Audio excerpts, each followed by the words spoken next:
My name is Boris. I have the pleasure, and I'm really excited about it, to take part in a collaboration with nearly 20 other cooking colleagues around the world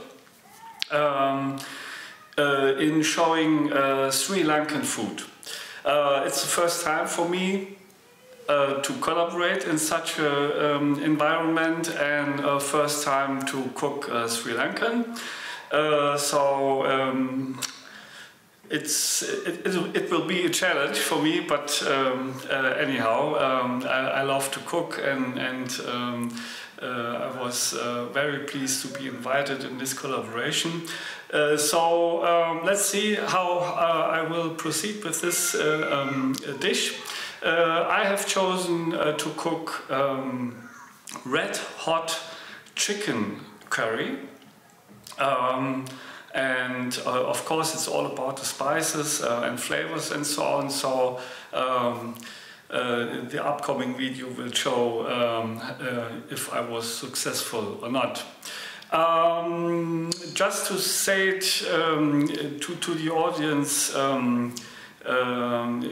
regarding the collaboration, if you like this video and if you like to make more research in Sri Lankan food and so on, so please be so kind and go into the video description and have a look also at the great videos my colleagues have published today on the same day, and please support them as you might support me with a like, with a subscription, to subscribe to my and their channel and so on. So you are invited to support me, but also the colleagues in this collaboration.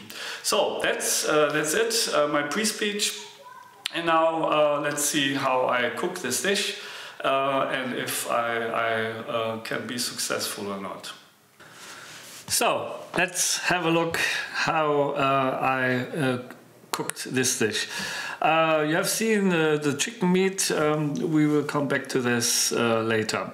So dry chili, fresh chili, garlic, an onion, ginger. This was chili flakes, cayenne pepper, curry, normal curry, hot, cumin. And these are seeds. It's cumin, coriander. This is cumin, seeds, coriander. I'm cooking for 4 people, so you can adjust your amount of things you are using comparing to that. This is cardamom and mustard seeds.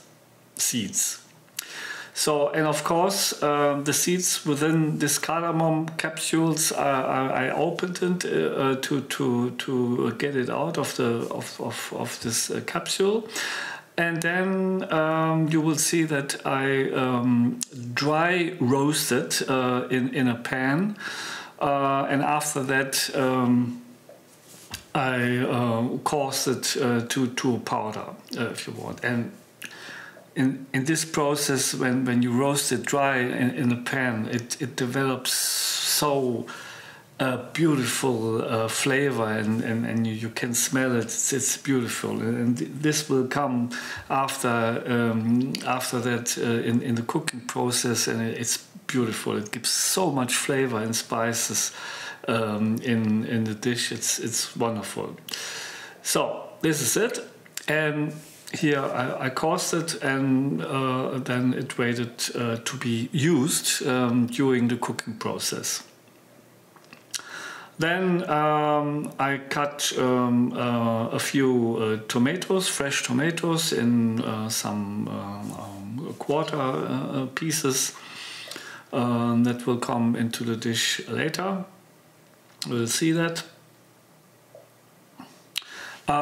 Those leaves over there on the right side, these are bay leaves and kaffir lime leaves, just to have noticed that, because I think I forgot it a few minutes ago. So then this is cocoa milk, very small amount, and this is a chicken stock. 400 milliliters. I will use this as well, not water, not wine, but I will use this stock. So then I sliced the ginger into small pieces. And you see, I like garlic, so it's up to you if you use even more or exactly the amount I was using here, or less. But Sri Lanka curry without garlic, it's not possible. So you have to use garlic. And then 1 onion, slicing into bigger pieces. Then the fresh pepperoni and the dry pepperoni, I leave it as it is. So this is chicken breast, and I slice the pieces in such pieces as you can see. So not too little, but also not too big. And then I have 4 boneless chicken legs. I decided to make it boneless. I know that Sri Lanka curry, chicken curry, is mostly with a bone in, but I wanted to make it boneless. And I left the skin on, so it's a mix then of chicken breast meat and boneless leg meat. Then I just put salt and pepper on it and nothing else, because all the flavor and the spices will come from the other things I have already shown, and we will see that later in the cooking process. Then mix it a little bit, and then we can start to cook. You have to use a larger casserole. This is cleared butter. It's in direction G, or ghee. I think I do not know how to pronounce it, but it's cleared butter. So then you put the meat in and roast it for a few minutes until it gets flavor and a little bit of color and so on. And then we put in onion, ginger, and the garlic. You will see that in a few moments here.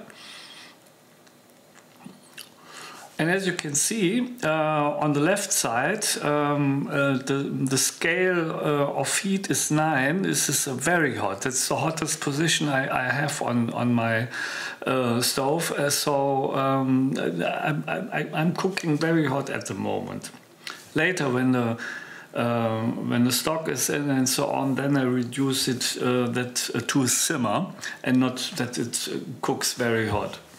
Always try to get the roasting flavor from the button. And there I put all the spices now I have shown already. It's exactly that what I showed in the beginning of the video. And be generous with the spices. It's so wonderful.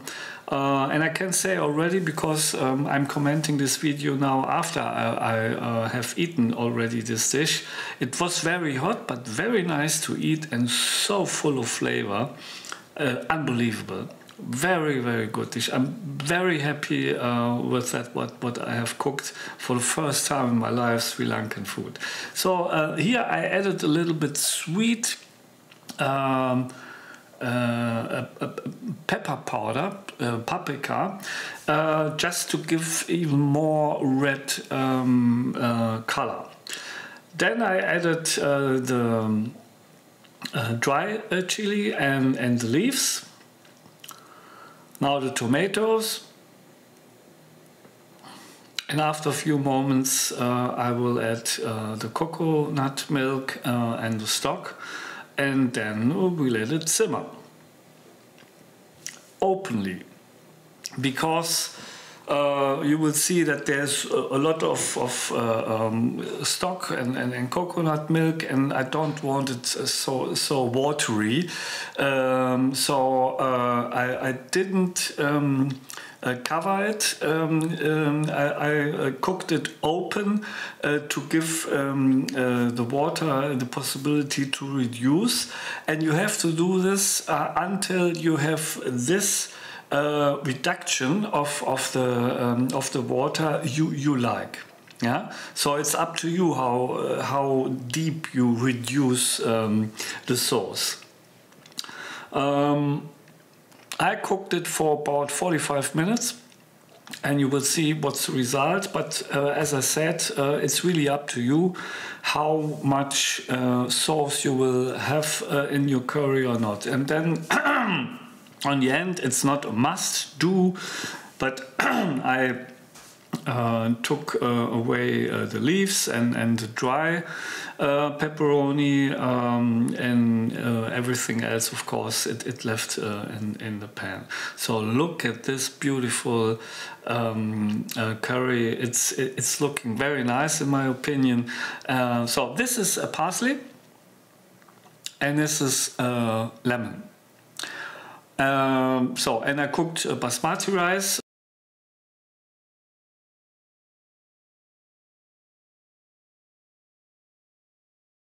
So let's try this dish. I tried the sauce a little bit while it was cooking, and I think it's very hot, but let's see.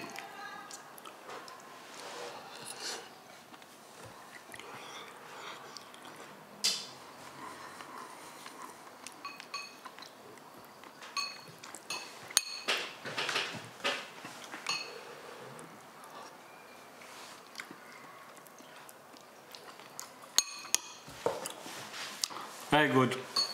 So it was the first time that I cooked Sri Lankan food. It's very hot, but good to eat. So it's not too hot that you can't eat it. I'm very satisfied with this dish. And yeah, you are invited to cook it yourself. And again, I'm very thankful and happy to have been invited into this collaboration. So this is a thank you to the collaborative team and to the audience. If you like this dish, like it, subscribe to my channel, and please have a look at the videos from my cooking colleagues and their Sri Lankan food. So have a nice day and happy cooking.